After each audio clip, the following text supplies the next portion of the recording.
Cassian Holt walks into the boardroom like he already owns gravity. The sunlight from the floor-to-ceiling windows glints off his cufflinks, sharp enough to slice through my dignity.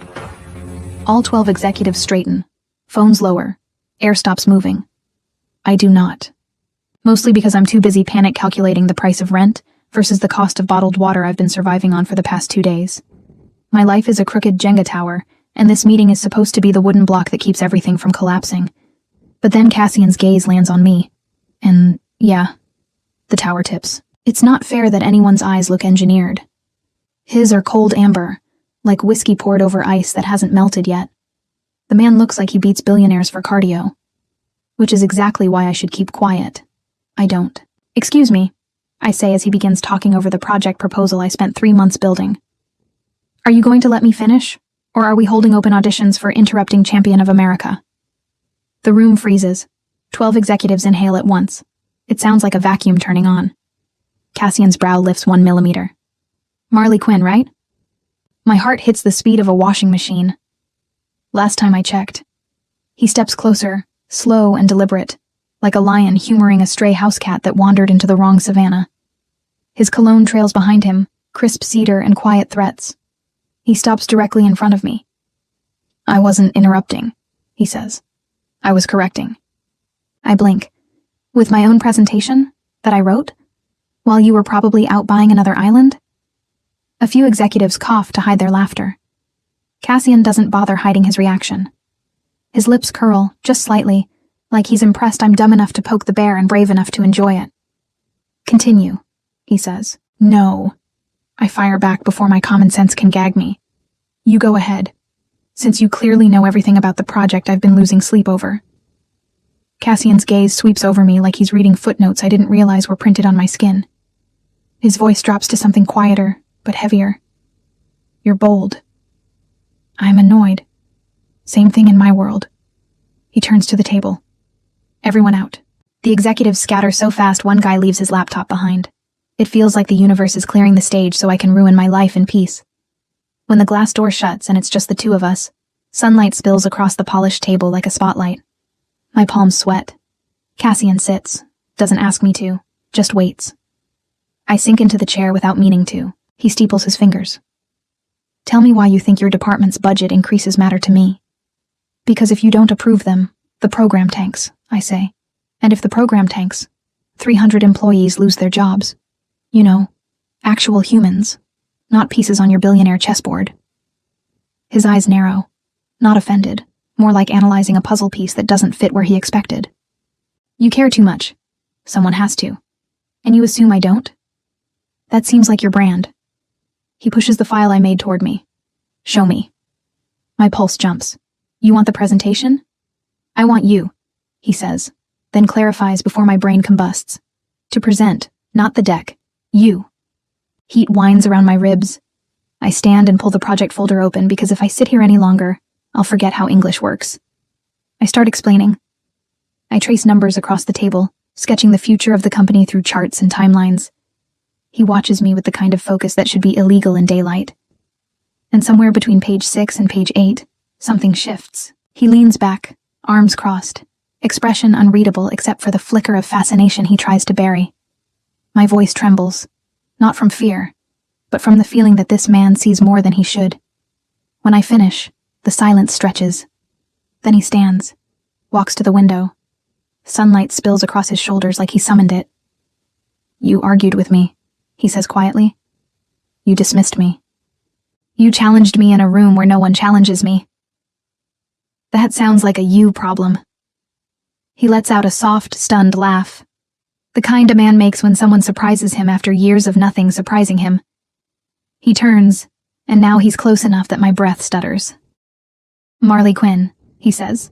Congratulations. I blink. For what? You just got promoted. My brain cartoon screeches. I what? Head of strategy. He doesn't smile. He pronounces it like a verdict. No, I say immediately. Absolutely not. You can't just promote me because I annoyed you. He steps closer. I promoted you because you refused to bend, and because you're the only person in this building who said what needed to be said. That's not a qualification. It is in my world. He reaches into his jacket and pulls out a sleek silver business card, sliding it across the table. His personal contact. Personal. My fingers stay frozen. Is this supposed to bribe me? No. It's so you can answer when I call. I swallow. Why would you call me? Because you're heading a department now, he says, but there's a dangerous softness underneath, and we'll be working closely. The air between us tightens. He moves toward the door, then stops. One more thing. I'm afraid to ask, but my mouth betrays me. What? You don't get to argue with me in public again. I cross my arms. Then don't be wrong in public. His laugh is brighter this time, almost warm.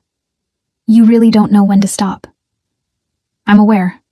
He opens the door. Daylight pours around him like he owns the sun too. Your promotion starts now, he says. And Marley? Yeah? You're not going anywhere. My pulse tumbles into a freefall. This is the moment, the point where logic should flip the fire alarm and drag me out of the building. Instead, I stand rooted to the floor, holding the card of a Mafia Don I didn't know was a Mafia Don, feeling like he just rewired the path of my entire life. Cassian Holt walks away, and for reasons I don't want to name yet, I already know I'm not escaping him. Not today. Maybe not ever. If anyone had told me that being promoted by the most intimidating man in the city meant I'd spend the next 3 days breathing the same air as him, I'd have worn better perfume. Or maybe a parachute. Something appropriate for freefall. Because that's exactly how this feels. Falling. Except the ground is nowhere in sight, and Cassian Holt is the one holding the rope. By day 3, the office looks like a sunlit command center. Glass walls gleam, floors shine, and employees move like they've been electrified by the rumor that the billionaire boss has suddenly taken a personal interest in some new department head. Me. My inbox is a hydra. Every time I handle one email, 2 more appear. My brain is sweating, which I didn't think was possible. And yet, I'm thriving. Mostly. Partially. Okay, fine. I'm 1 cappuccino away from crying in a bathroom stall, but Cassian keeps showing up unannounced, leaning against my doorway like a crime scene waiting to happen, and somehow that short-circuits the panic. Not helps it. Just distracts me from it. Like emotional whiplash with expensive cologne. Today, he's early. Earlier than sunlight. Earlier than my sanity. He steps into my office, a folder in hand, wearing a light gray suit that probably has its own mortgage. Sunlight pours behind him, bright enough to make a halo around a man who definitely should not have one. You're coming with me, he says. I swivel in my chair. To where? I have 57 emails I haven't... He lifts a brow. Marley, that wasn't a question. Okay, but you can't kidnap people in daylight. That feels unsubtle. He smirks. I don't kidnap my own employees. You did promote me against my will. That's like emotional abduction. He pauses, looks mildly delighted, which is worrying. Is that what you call it? I didn't have time to Google a better term. His eyes warm just a fraction. A fraction that shouldn't count but absolutely does. Bring your notes, he says, and walk with me. When Cassian walks, the world moves for him. Hallways clear. Conversations stop mid-sentence. Phones pretend they were never ringing. I trot after him, praying I don't trip and somersault into his spine. We exit through a private elevator that requires a fingerprint scan, a key card, and probably a blood oath. As the elevator hums upward, he studies me. Really studies me. The kind of studying that strips excuses and leaves only truth. You're adjusting, he says softly. I'm trying. No, he corrects. You're adapting, quickly. Is that your polite way of saying I look like I'm one spreadsheet away from a breakdown? One corner of his mouth tilts. If you were breaking, you'd hide it better. My stomach flips, like literal gymnastics. The elevator doors sweep open to a rooftop deck glowing with brutal, bright morning light. The skyline stretches around us, wide and unapologetically golden. New York looks like it's showing off. At the far end of the roof, a round glass table is set with files, iced coffee, a tiny vase of sunflowers, and exactly 2 chairs. My brain hiccups. Are we having a meeting outside like rich people in TV shows? Cassian nods toward the table. I prefer sunlight. Darkness hides too much. That feels like a confession disguised as a weather preference. We sit. He hands me a folder labeled Rival Acquisition Proposal. I flip it open. 10 seconds in, I feel my pulse trip. Cassian, I whisper. This proposal is a trap. He leans back, watching me with calculated stillness. Explain. They're undercutting the price.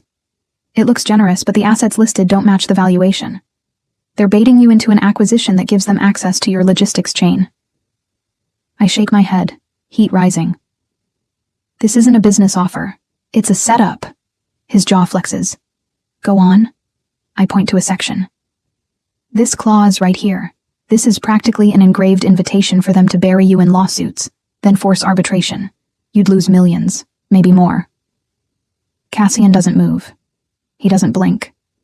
And then slowly he smiles. But it isn't a happy smile. Or a relieved one.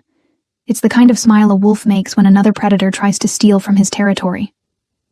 I knew it, he murmurs. I told Mateo they were testing my defenses. Your defenses? I repeat. Or you. He studies me again, like he's peeling back a layer I didn't realize I was wearing. Both, he says. I press the folder closed. So what now? We counter. With what? You. His voice slices through the wind. You'll lead the strategy meeting. My heart stops. Leaves. Books a flight to anywhere else. Cassian, I barely survived the first meeting with you. And I wasn't even in charge. You are now. That's not encouraging. Marley. I look up. He holds my gaze with a gravity that pulls something inside me forward. If anyone can outmaneuver them, he says, it's you. The words hit my chest with a warmth I don't know how to carry.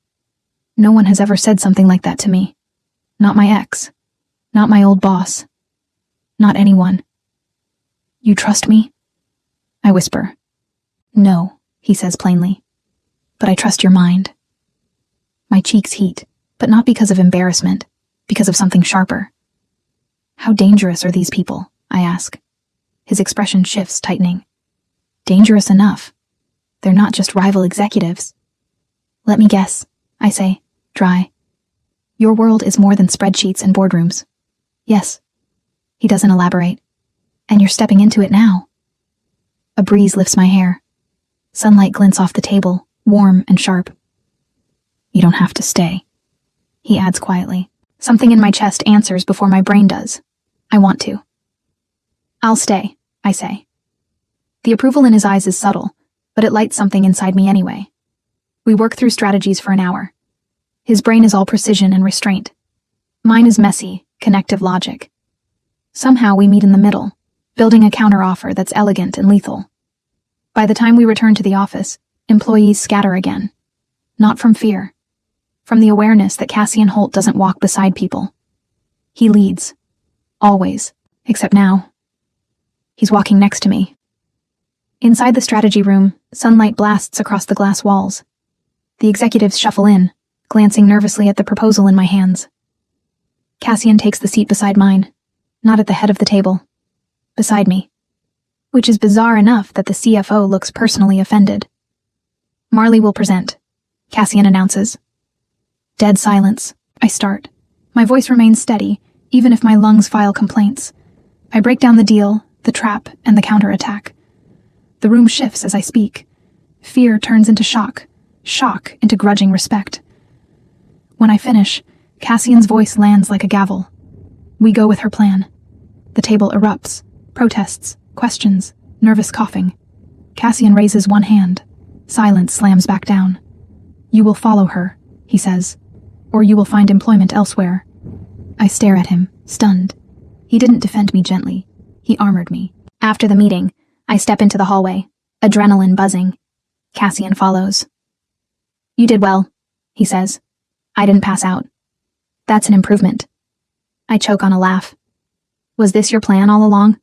Throw me to the wolves and see if I bite back? He steps closer. Way closer. The kind of close that makes light thicken around us. No, he says softly. My plan was to see if you could keep up. And? I whisper. His gaze lowers to my mouth for one impossible second. You're keeping up. My breath stutters. Then a voice shouts from down the hall. Cassian, we have a problem. The courier intercepted a package meant for us. It's from the rival group. He turns, expression sharpening. Stay in your office, he tells me. Like hell, I shoot back. He actually stops, blinks, then laughs, low and disbelieving. You really don't listen. You're welcome. Sunlight floods the space between us like the world is trying to push us together. We'll talk, he says. When? When I know you're safe. He leaves with his team moving fast. I stand alone, suddenly aware that I'm not just in the middle of a business war. I'm in the middle of his world, and daylight hasn't saved me yet. The building feels too bright. That's the first thing I notice as I stand in my office doorway, watching Cassian disappear down the hall with his security team. The sun slants through the windows like it's trying to expose every secret he's ever had, and maybe mine too. My pulse races like it's late for something important. I should stay put like he told me. Instead, I pace. Every inch of my body buzzes with that instinct I've been ignoring for days, the one that says I'm already too deep in all this. In him. In whatever gravitational weirdness exists between us. The courier intercepted a package. From the rivals. That's code for something big just shifted in his world, which apparently I now orbit. I grab my phone. I draft 3 texts to Cassian, delete all 3, then throw the phone onto my desk like it offended my ancestors. 5 minutes pass. Then 10. Then 15. No Cassian. No update. No calm for the panic crawling up my spine. Screw staying put. I head down the hallway, heels tapping like a countdown. Sunlight blasts across every polished surface, turning the office into a mirror maze of reflections and tension.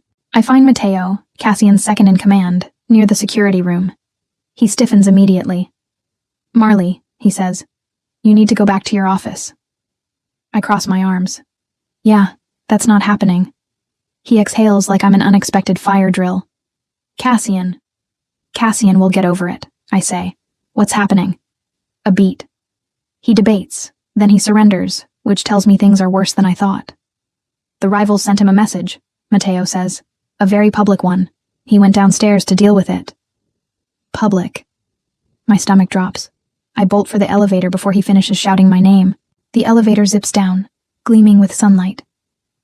I see my reflection in the mirrored panel, wide eyes, tense shoulders. A woman who thought she was stepping into a career move and somehow landed in a Mafia power struggle disguised as corporate warfare. I sprint out into the lobby. That's when I see it. A silver briefcase sits in the middle of the marble floor, untouched, a glaring centerpiece in the sunlit lobby. Security guards circle it, tense and motionless, and Cassian stands in front of it, expression carved from stone. He looks lethal in daylight. Beautiful, yes, painfully so, but dangerous in a way that sunlight can't soften. His men part the moment I approach. Cassian turns sharply. Marley. His voice is low, warning, almost scared for me. You're supposed to be upstairs. You say that like it's ever stopped me. A flicker of something, not amusement, not annoyance, something deeper, moves through his eyes. The head of security hands Cassian a tablet. Scan shows no explosives. Cassian kneels beside the case and snaps it open. Inside is a stack of documents and one short note on crisp white paper. His jaw tightens as he reads. What is it? I ask. He doesn't answer immediately, so I step closer, close enough to see the top page inside the briefcase. It's a contract, a forced acquisition agreement, signed by me. Except it's not my signature. Someone forged it with unsettling accuracy. My breath stutters. They're trying to frame me? Cassian stands, closing the case with a sharp click. No, they're trying to get to me through you. Why me? Because you matter. The unspoken answer pulses between us. They believe you're a weakness, he says, voice tight. A distraction. I try to laugh it off, but it comes out thin. Congratulations. Your new department head is a liability. His eyes flash. Don't say that. You're literally holding forged papers that say I sold out your company. And I know they're fake. How? Cassian steps closer. Not too close. Just close enough to cage the air between us with something unbearably real. Because you don't run, he says quietly. Not from me. Not from anything. And because when you lie, your left eyebrow twitches. I blink. It does not. It does. He softens. It's doing it now. My hand flies to my face. Great. I have tells. Fantastic. He almost smiles, but the moment cracks as security informs him the rivals have arrived. Down the street. Broad daylight. A challenge. Cassian's entire posture changes, shoulders squared, focus sharp. The kind of readiness that belongs to someone who's survived too many battles to be fooled by sunshine. His team closes in around him. I grab his arm. You're not going alone. He looks down at my hand, then at me, and something heartbreakingly protective flickers across his expression. You shouldn't be here, he says softly. Tough, I say. I am. Mateo jogs over. Cassian, they're staging a confrontation outside. Cameras too. They want to drag this out publicly. Cassian curses under his breath. Public confrontation in daylight. Exactly what you told me I'd get. He turns to me. Stay behind me. Like hell. But I follow anyway as we step out into the roaring brightness of the street. A small crowd gathers. Curious pedestrians. Workers on lunch breaks. The kind of people who film on their phones without understanding the danger. Across the plaza, 3 men in tailored suits wait. Their leader, a tall man with silver-streaked hair and a smug posture, smiles as Cassian approaches. Mr. Holt, he says, voice sunny and venomous. Lovely day. Cassian doesn't engage in pleasantries. End it. The rival boss holds up a folder identical to the one in the briefcase. Your new hire, he says, tilting his head at me, is quite ambitious. Shame you didn't vet her better. Cassian doesn't flinch. Her signature is forged. The man shrugs. Prove it. Cassian steps forward. His men tense. The rival's men tense. The whole plaza breathes electricity. I don't know what possesses me, courage or stupidity, but I step beside Cassian. Hi, I say, loudly enough for every camera. Marley Quinn here, unwilling participant in whatever scam you're trying to pull. Just to clarify, I didn't sell out this company. I've barely been here long enough to memorize everyone's coffee orders. A ripple of surprise passes through the crowd. The rival leader smirks. You're bold. She's honest, Cassian corrects, voice sharp steel. And you miscalculated. He takes the forged contract from the man's hand, holds it up to the sunlight, and then tears it cleanly down the middle. Gasps erupt.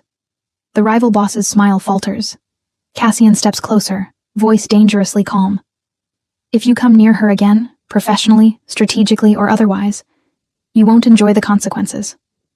And what is she to you? The man snaps. An employee? Cassian cuts him off. Mine to protect. My heart doesn't just flip, it teleports. The rival boss stiffens, realizing he's lost the upper hand. This isn't over. It is, Cassian says.